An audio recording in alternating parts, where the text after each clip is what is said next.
నమస్కారం friends, welcome back to our finance podcast. Stock market news చూస్తున్నప్పుడు మీరు RBI హాకిష్గా ఉంది, లేదంటే ఫెడ్ డావిష్గా మారింది అని వింటూ ఉంటారు. అసలు ఈ మానిటరీ పాలసీ అంటే ఏంటి? ఈ హాకిష్ మరియు డావిష్ పదాల అర్థమేంటి? ఈరోజు సింపుల్గా తెలుసుకుందాం.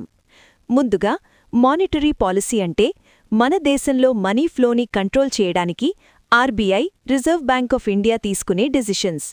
ఇందులో రెండు ముఖ్యమాసాలుంటాయి: మనీ సప్లై మరియు ఇంట్రెస్ట్ రేట్స్. మార్కెట్లో డబ్బులెక్కువైతే ఇన్ఫ్లేషన్ పెరుగుతుంది, తక్కువైతే గ్రోత్ ఆగిపోతుంది. సో ఆర్బీఐ ఎప్పుడూ ఈ రెండిటి మధ్య బ్యాలెన్స్ చేస్తుంది. ఇక్కడ రెండు రకాల స్టాన్సెస్ ఉంటాయి. మొదటిది హాకిష్ స్టాన్స్. హాక్ అంటే గ్రద్ద. గ్రద్ద తన వేటను ఎంత షార్ప్గా చూస్తుందో, ఆర్బీఐ కూడా ఇన్ఫ్లేషన్, ద్రవ్యోల్బణాన్ని అంతే సీరియస్గా చూస్తుందన్నమాట. ఎప్పుడైతే మార్కెట్లో ఇన్ఫ్లేషన్ పెరిగిపోతుందో ఆర్బీఐ హాకిష్గా మారుతుంది. అంటే ఇంట్రెస్ట్ రేట్స్ని, రెపో రేట్ని పెంచుతుంది మరియు మనీ సప్లైని తగ్గిస్తుంది.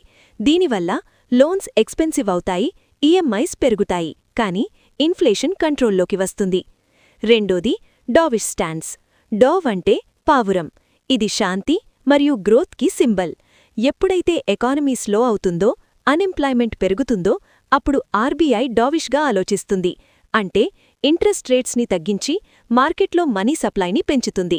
దీనివల్ల లోన్స్ చీప్ అవుతాయి, బిజినెసెస్ ఎక్స్పాండ్ అవుతాయి, కానీ ఇన్ఫ్లేషన్ పెరిగే ఛాన్స్ ఉంటుంది.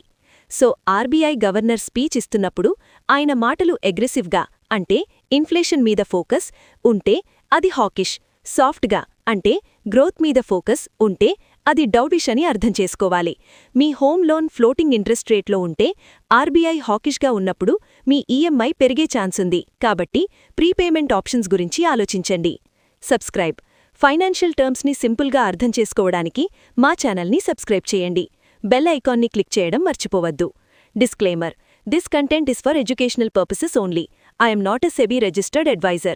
Please consult your financial advisor before making any investment decisions.